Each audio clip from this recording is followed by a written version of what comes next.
invisible force pulled my quilt off. Right after, a flash of light made me jolt awake, but when I looked up, there was no one else in the room. I got out of bed and found the quilt had fallen to the foot of the bed. Just as I was about to pick it up, I noticed the chair behind me had a dent in the seat, like someone was sitting there. I walked over slowly, and the dent vanished.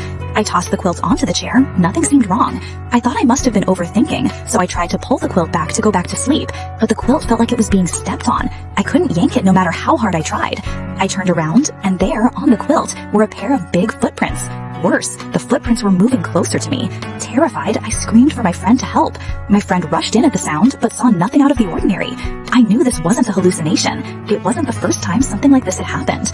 I'd snuck away from my husband, who'd abused me for years, and hidden at my friend's place. 2 weeks later, though, I accidentally found out he'd killed himself a few days earlier.